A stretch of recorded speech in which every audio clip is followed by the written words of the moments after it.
शिव सनकादिक आदिक इंचित, शेष न पावत पार मेरे वाला जी, शेष न पावत पारे, शेष न पावत पारे।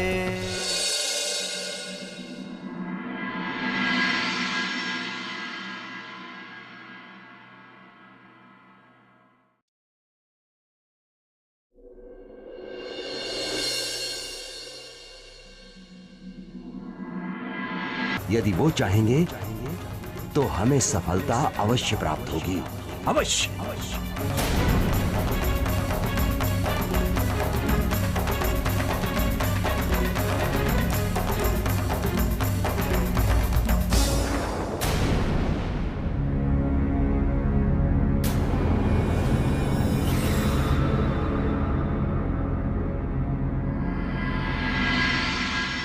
इस प्रकार अपने बड़े भाई रतन शाह के निराशापूर्ण वचनों को सुनकर छत्रसाल बहुत दुखी हुए और चिंता करने लगे।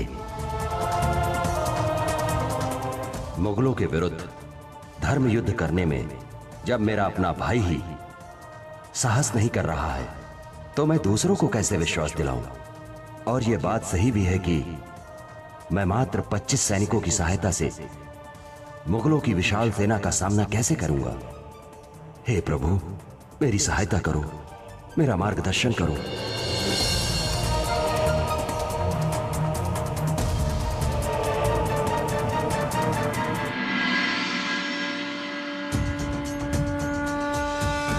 प्रिय छत्रसाल, तुम चिंता मत करो।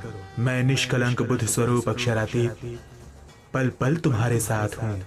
तुम पूर्ण उत्साह के साथ अपने कर्तव्य का पालन करो, तुम्हें सफलता अवश्य मिलेगी। एक निश्चित समय में मैं तुमसे अवश्य आकर मिलूंगा। अपनी पहचान का एक सिक्का मैं तुम्हें देता हूं, इसे तुम हमेशा अपने पास संभाल कर रखना।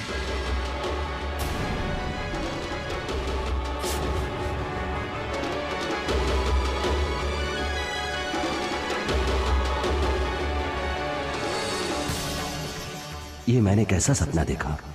ये सच था या झूठ?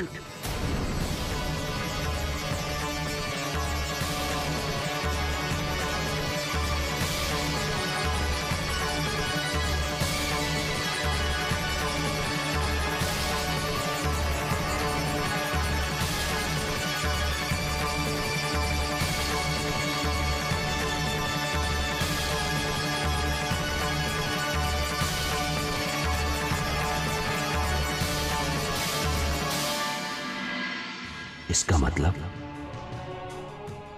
मैंने जो कुछ सपने में देखा वो सब सत्य था।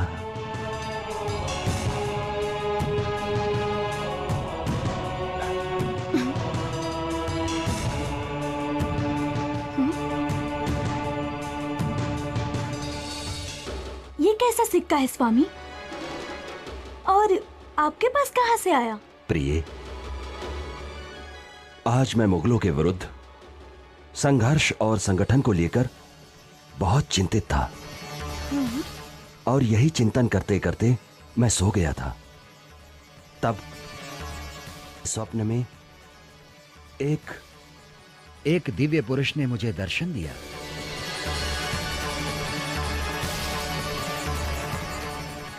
और अपनी पहचान का यह सिक्का दिया और कहा कि तुम अपने कर्तव्य पालन में लग जाओ, सफलता तुम्हें अवश्य मिलेगी।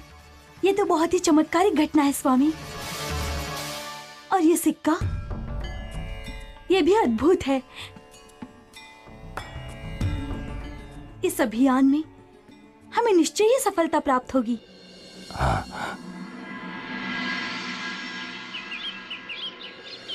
मेरे वीर साथियों, आज से हम मुगलों के थानों और उनके सैन्य शिविरों पर हमले करना प्रारंभ करेंगे। हमें दुश्मनों को अपनी मातृभूमि से मार भगाना है। ये मत समझना कि हम मात्र 25 हैं। एक एक बुंदेला 100-100 मुगलों पर भारी पड़ेगा। हमें वीर बुंदेला के कथन को सत्य सिद्ध कर देना है। और जब परमेश्वर की शक्ति और उनका आशीर्वाद हमारे साथ है तो विजय श्री अवश्य हमारे कदम चूमेगी, अवश्य। तो बोलो, भारत माता की जय, भारत माता की जय, जय जय बुंदेलखंड, जय जय बुंदेलखंड, जय जय बुंदेलखंड, जय जय बुंदेलखंड, वीर बुंदेला, वीर बुंदेला।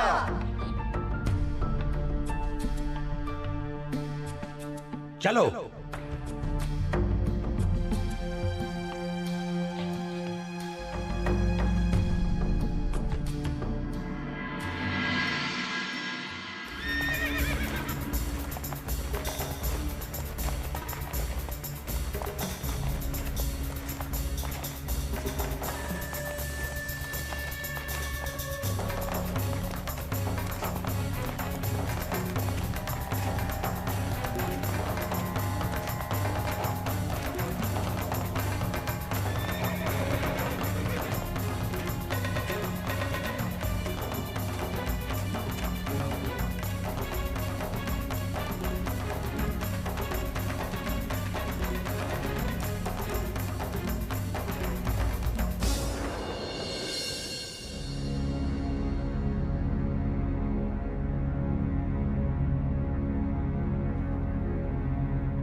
आपको देखकर बहुत खुशी हुई बलदाऊ। इस उचित अवसर पर दल बल सहित पधार कर आपने हमारा उत्साह बढ़ाया है। चलो अब शत्रुओं को हम अपनी मातृभूमि से खदेड़ दें। वीर बुंदेला, वीर बुंदेला, वीर बुंदेला, वीर बुंदेला, वीर बुंदेला, वीर बुंदेला।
दुश्मनों ने हमला कर दिया है, जागो, चलो, हमला करो, सैनिकों, मारो,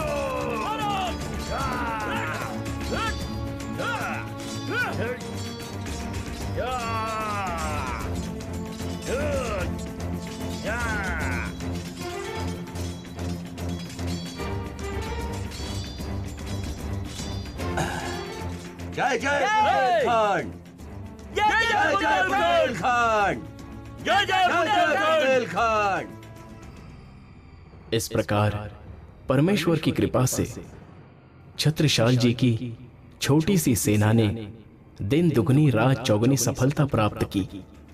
वीर बुंदेला झुंड के झुंड छत्रसाल जी की सेना में शामिल होने लगे। उनकी सफलता देखकर उनके बड़े भाई रतन शाह भी उनके संगठन में शामिल हो गए। छत्रसाल जी को जनता का अपूर्व समर्थन प्राप्त होने लगा। बुंदेलखंड की आशाओं का सूर्य उदय हो चुका था। इसी बीच बाकी खां नाम का एक रोहेला अफगान सरदार, जो कि बादशाह औरंगजेब का सिपाह सलार था, वो भी औरंगजेब की गलत नीतियों के कारण उससे बगावत कर अपने सैनिकों सहित छत्रसाल से आ मिलता है। तब एक दिन संगठन के सब वीरों ने मिलकर अपना मुखिया निश्चित करने का विचार किया। साथियों, हमने मातृभूमि को मुगलों के अत्याचारों से मुक्त कराने के लिए यह संगठन बनाया है, किंतु मुखिया के बिना कोई भी संगठन अनुशासित और व्यवस्थित रूप से नहीं चल सकता है। इसलिए हमने आज यहां अपने मुखिया का चुनाव करने के लिए बैठक रखी है। इसमें आप सब अपने अपने विचार रख सकते हैं।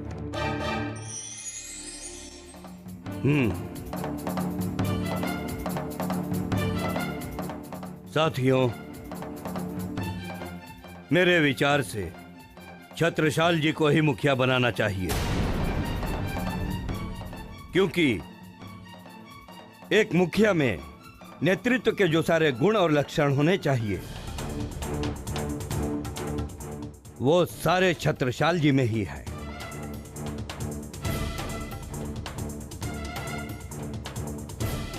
मैं बलदाऊ के प्रस्ताव का समर्थन करता हूं। हमारे पूज्य पिताजी स्वर्गीय चंपत राय जी ने हमें यह अच्छी तरह से समझाया था कि छत्रसाल ही भविष्य में बुंदेलखंड के राजा होंगे।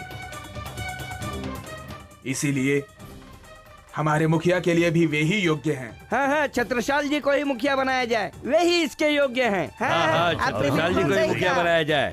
बिल्कुल सही कहा आपने। शांत हो जाइए भाइयों, शांत हो जाइए। भाइयों, मेरे विचार से हमारे ज्येष्ठ भ्राता बल दीवान जी को हमारे समूह का मुखिया बनाना चाहिए, क्योंकि वे वीर हैं, पराक्रमी हैं, और सबसे बड़ी बात यह है कि वे हम सबसे ज्येष्ठ भी हैं। और भाइयों, मैं एक सैनिक के रूप में ही देश और धर्म की सेवा करना चाहता हूं। इसलिए मैं समूह के मुखिया के लिए बल दीवान जी के नाम का प्रस्ताव रखता हूं। अरे ये क्या है? ऐसे नहीं हो सकता। शांत हो जाइए, शांत हो जाइए। भाइयों, मैं छत्रसाल जी के प्रस्ताव का खंडन करता हूं। भले ही मैं सब भाइयों में जेठा हूं, किंतु नेतृत्व के सारे गुण व लक्षण छत्रसाल जी में ही हैं।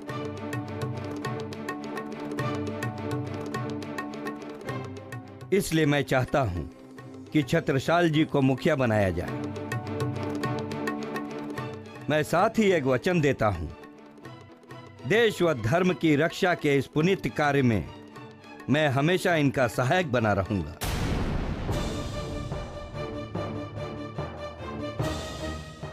तो सर्वसम्मति से यह निर्णय लिया जाता है कि श्री छत्रसाल जी हमारे मुखिया होंगे और बल दीवान जी उनके सहायक होंगे।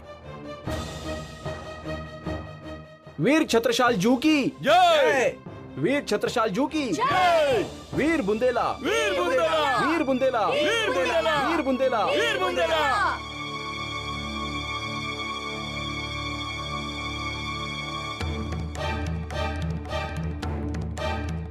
छत्रसाल, अब तुम्हें ही सब करना है। क्या सोच रहे हो?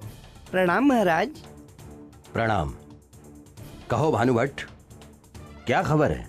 सहरा से कुंवर सेन धंधेरा नाम के एक व्यक्ति अपने कुछ साथियों के साथ आए हैं।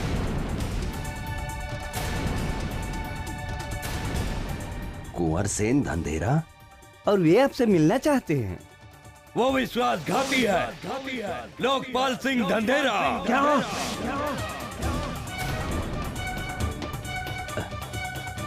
उन्हें अंदर लाया जाए।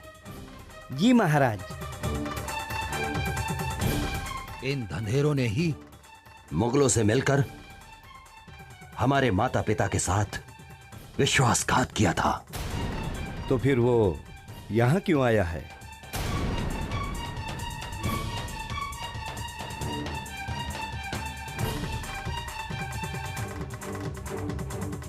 प्रणाम छत्रसाल जी।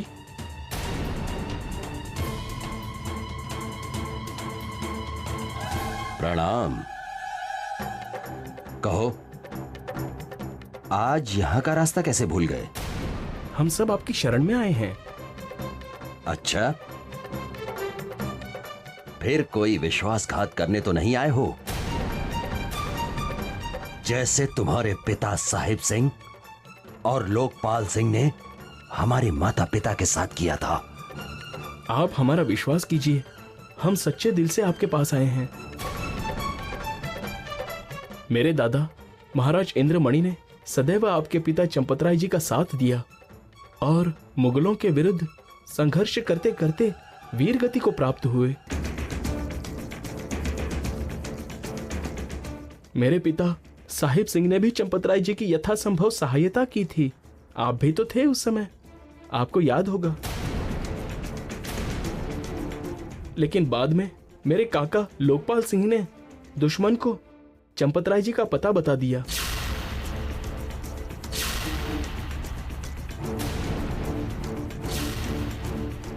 और इसी विवाद के कारण लोकपाल सिंह ने बाद में मेरे पिता साहिब सिंह की हत्या कर दी। क्या तुम सत्य कह रहे हो? हाँ, मैं सत्य कह रहा हूँ। इसी कारण हम सब आपकी शरण में आए हैं। हम सब आपसे निवेदन करना चाहते हैं कि मेरे और अपने पिता की हत्या का बदला उस दुष्ट लोकपाल सिंह से अवश्य लें और सहरा राज्य को उस देशद्रोही के अत्याचारों से मुक्त कराएं। उस लोकपाल सिंह से बदला तो मुझे लेना ही था। दाऊ, लगता है अब उसका समय आ गया है। उस गद्दार को उसके किए की सजा अवश्य ही मिलनी चाहिए। साथियों, सहरा पर आक्रमण की तैयारियां की जाएं।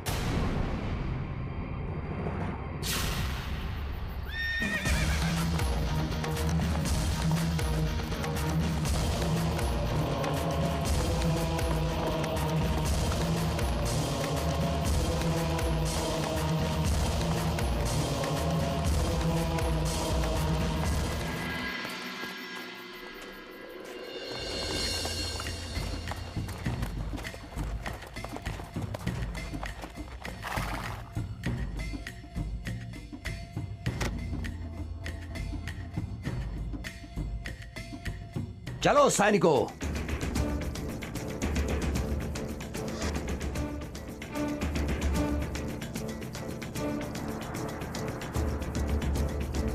और फिर छत्रसाल ने अपने साथियों के साथ सहरा के किले पर आक्रमण कर दिया।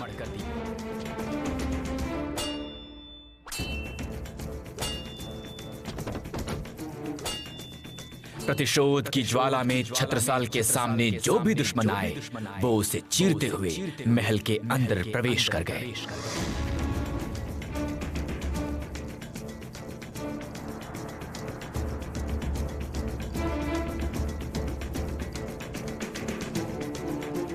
देशद्रोही, विश्वासघाती, नीच, कहां छुपा है? बाहर आ, बाहर आ नीच, विश्वासघाती, कहां छिपा है? सामने आ, मैं कहता हूं सामने आ।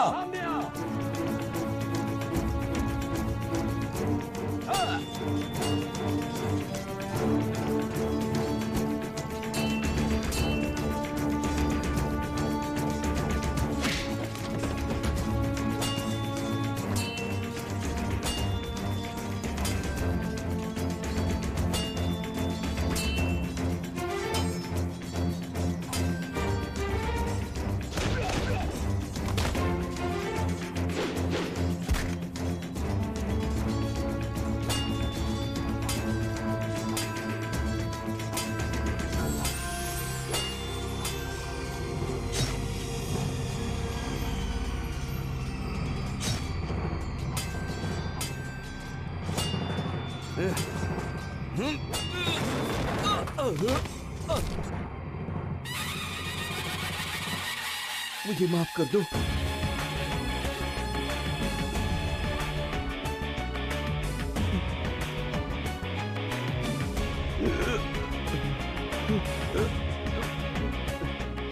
देशद्रोही, विश्वासघाती, नीच, चंद रुपयों के लालच में तुमने अपनी मातृभूमि के साथ गद्दारी की, अपनी बहन और अपने बहनोई की हत्या का कारण बने। मुझे माफ कर दो। नीचता की हद तो तुमने तब पार कर दी जब मेरे पिता के मृत शरीर से उनका सर काटकर शाही मनसब के लालच में औरंगजेब के पास दिल्ली ले गए।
आज तुम्हें विधर्मियों का साथ देने और देश के साथ गद्दारी करने की वो सजा मिलेगी कि भविष्य में कोई भी व्यक्ति विश्वासघात करने से पहले 100 बार सोचेगा, 100 बार। मुझे माफ कर दो, मुझे माफ कर दो।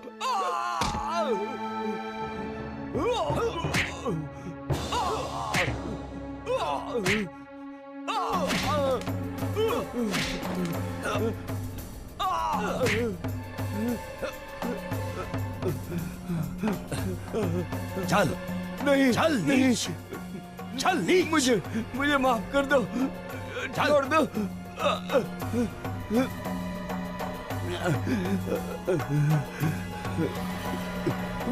मुझे बचा ले, मुझे माफ कर दे। काका, आपने ऐसा नीच कर्म करके अपने राज्य और कुल का नाम बदनाम किया है। उसकी सजा तो आपको मिलनी ही चाहिए। नहीं, मुझे माफ कर दे। मुझे बचा ले, द्रोही, बचा ले मुझे। चल विश्वासघाती, आज सारी दुनिया देखेगी कि देशद्रोह का दंड क्या होता है। चल, मुझे माफ कर। चल देशद्रोही, चल। विश्वासघाती, विश्वासघाती, चल चल। गद्दार, आज तुझे नहीं छोड़ेंगे हम। मारो इसको, मार डालो इसे। चल विश्वासघाती। गद्दार है, इसने विश्वासघात किया है, इसने हमारे राज्य के साथ गद्दारी की है।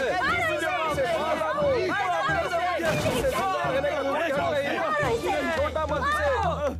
धिक्कार है इस पर।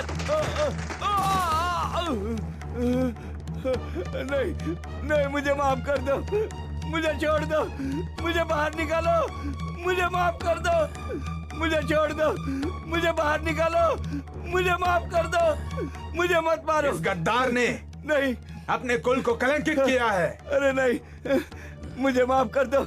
इसे ऐसी ही सजा मिलनी चाहिए। कर दो, गाड़ दो इसे जमीन में। गाड़ दो, गाड़ दो। ऐसा गद्दार की यही सजा होनी चाहिए। गद्दारी की है।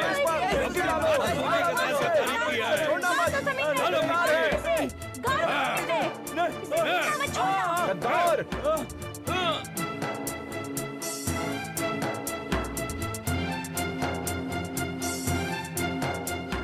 इस प्रकार छत्रसाल जी ने लोकपाल सिंह धंधेरे को सजा दी।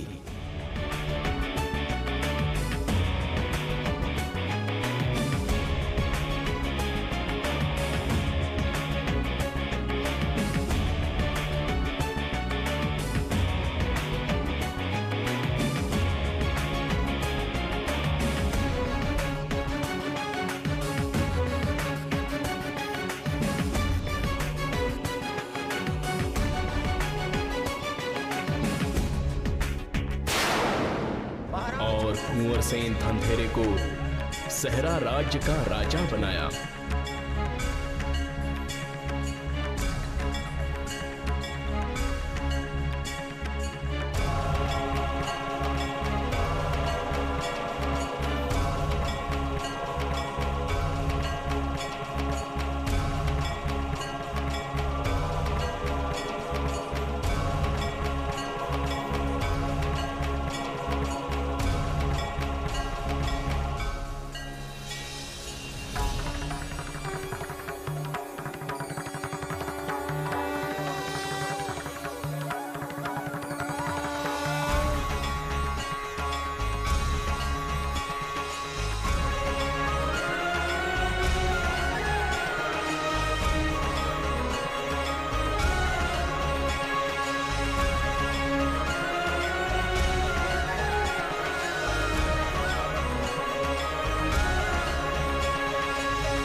बोलो महाराज कुंवर सेन की और कुंवर सेन धनधेरे को सहरा राज्य का राजा बनाया। महाराज कुंवर सेन की जय। महाराज कुंवर सेन की जय।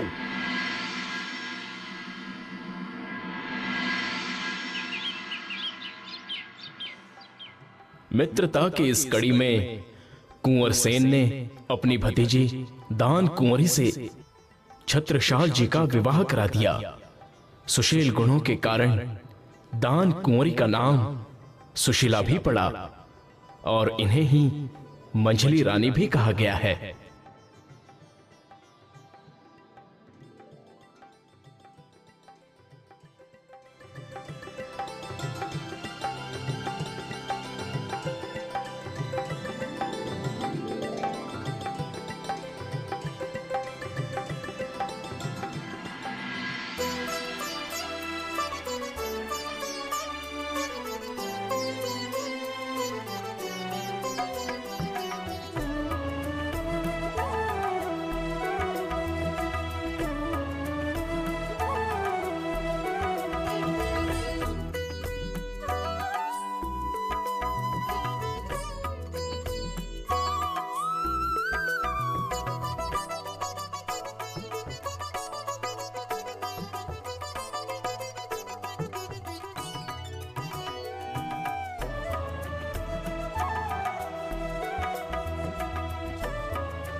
इसी समय छत्रसाल जी को सूचना मिली कि औरंगजेब ने ओरछा के मंदिरों को गिराने के लिए विशाल सेना के साथ अपने सिपाह सलार फिदाई खां को भेजा है।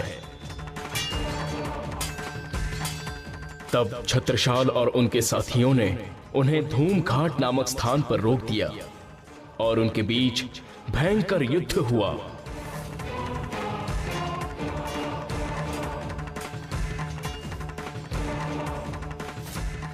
तीसरे दिन फिदाई खां बची खुची सेना लेकर भाग गया।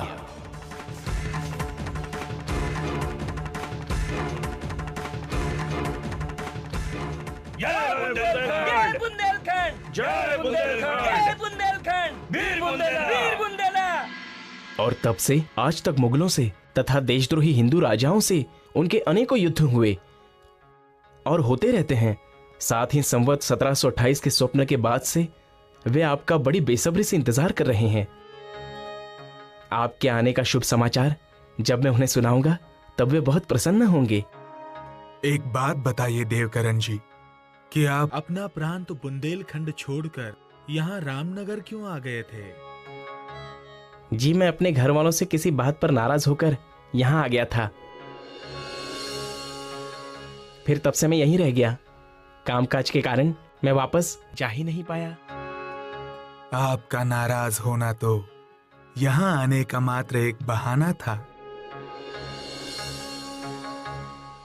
वास्तव में आप यहाँ श्री राज जी के आदेश से इसी कार्य के लिए आए थे, ताकि आपके माध्यम से मेरी सूचना छत्रसाल जी तक पहुंच सके।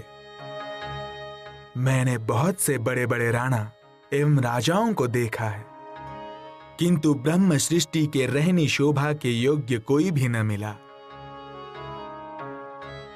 अब मैं पूरे विश्वास के साथ कह सकता हूं कि छत्रसाल जी सत्य, ज्ञान एवं धर्म के मार्ग पर अवश्य कदम बढ़ाएंगे, क्योंकि इनके अंदर परम धाम की साकुंडल सखी की आत्मा है। ये जानकर बहुत खुशी हो रही है और काका छत्रसाल जी से मिलकर उन्हें ये शुभ सूचना देने के लिए मैं बहुत बेचैन हो रहा हूं। कृपया मुझे मऊ सिहानिया जाने की आज्ञा दें। ठीक है, जाइए, हमारा आशीर्वाद आपके साथ है।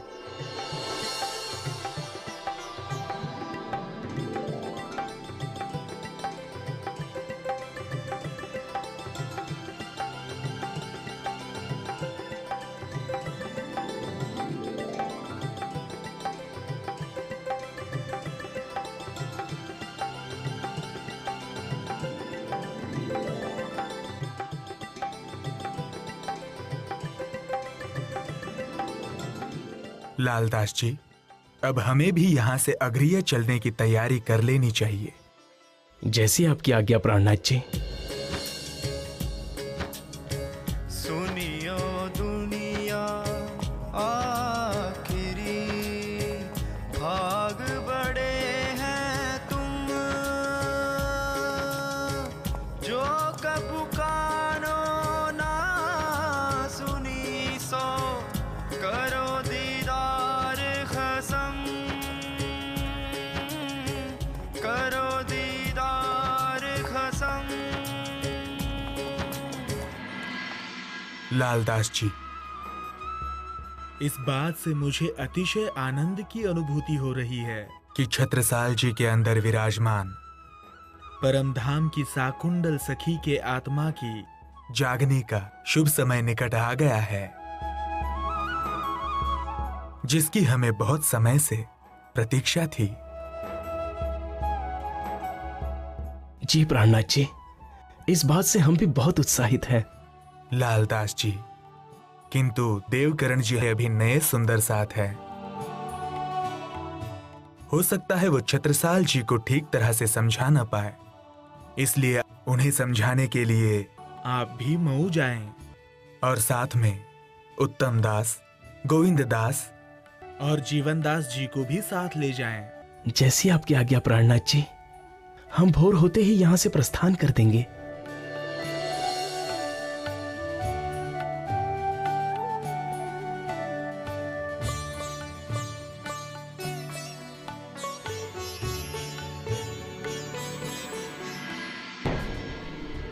आज जो खुशखबरी तुमने मुझे सुनाई है, इसकी न जाने कब से मैं प्रतीक्षा कर रहा था। हर पल, हर दिन मेरे मन में यही विचार उठता रहता था कि वो निष्कलंक, बुद्ध स्वरूप, अक्षरातीत के दर्शन मुझे कब होंगे। किंतु क्या वे सही में बुद्ध निष्कलंक स्वरूप हैं? तुमने उन्हें कैसे पहचाना? जी काका जी, वे निश्चित रूप से बुद्ध निष्कलंक स्वरूप, अक्षरातीत परब्रह्म हैं। वेदादि सभी धर्म ग्रंथों के अनसुलझे रहस्यों को तारतम ज्ञान के द्वारा वे बहुत ही सहजता से स्पष्ट कर देते हैं। अक्षर अक्षर से परे अक्षरातीत परब्रह्म कौन है, हम कौन हैं, हमारी आत्मा का निज स्वरूप क्या है, हम कहां से आए हैं, हमारी आत्मा का निज घर कहां है, आदि सारी रहस्यमयी बातें वो बताते हैं। वे प्राणों के नाथ, श्री जी साहिब अपनी आत्माओं को जगाने के लिए ही जगह जगह भ्रमण कर रहे हैं।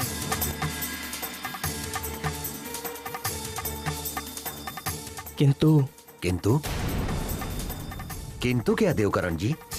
औरंगजेब धार्मिक कारणों से उनसे द्वेष भाव रखता है।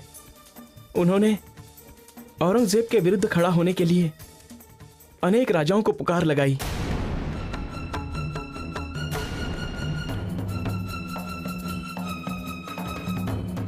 किंतु इसके लिए कोई तैयार नहीं हुआ।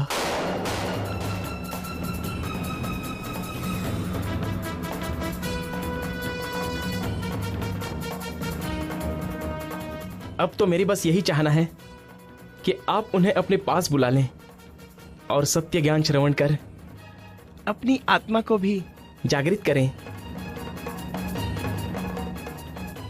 सत्य ज्ञान के प्रचार में भी सहयोग करें।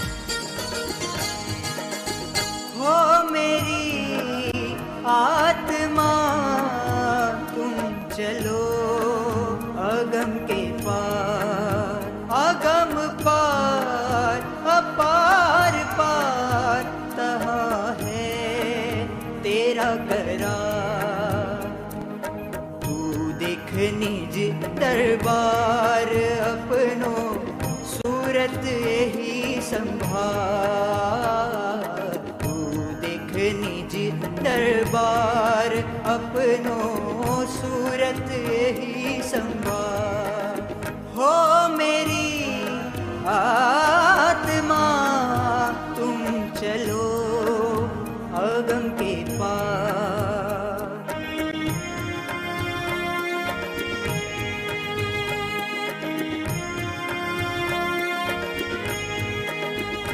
तू कहाँ देखे इन खेल में, ये तो पड़ो है सब प्रतिबिंब। प्रपंच पांचों तत्व मिल सब खेलत सूरत के संग। तुम चलो अगम के पार तहाँ है तेरा करार।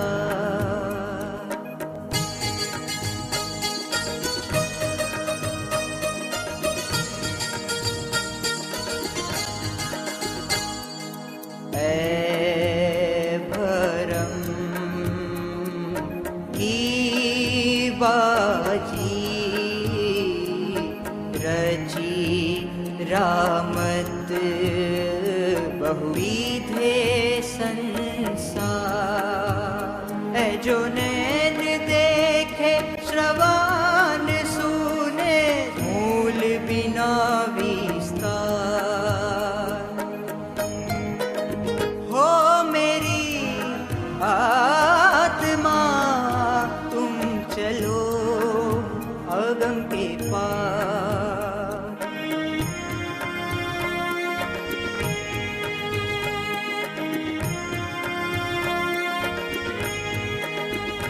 तू देख नाटक नीमक को अब करे कहाँ विचार। पाँव पल में उलांग ले ब्रह्मांड शून्य निराकार। हो मेरी आत्मा तुम चलो अगम के पार।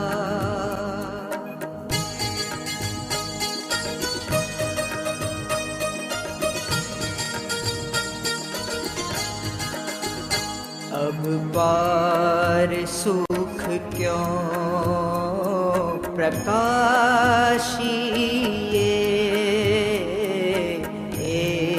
है अपनों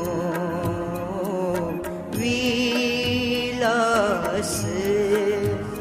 महामत मन सा बीत गई सब सुपन के रिया।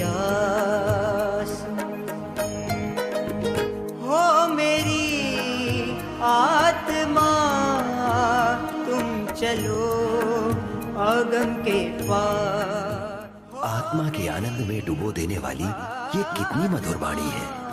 तुम चलो अगम के पार। प्रणाम जी। प्रणाम जी। आप सब कौन हैं? और ये किनकी अमृतवाणी गा रहे थे? काका जी, ये सभी प्राणनाथ जी के ही सुंदर साथ हैं और उन्हीं की अमृतवाणी गा रहे थे। आइए सुंदर साथ जी, बुंदेलखंड में आप सबका हार्दिक स्वागत है। अपना स्थान ग्रहण कीजिए। आइए।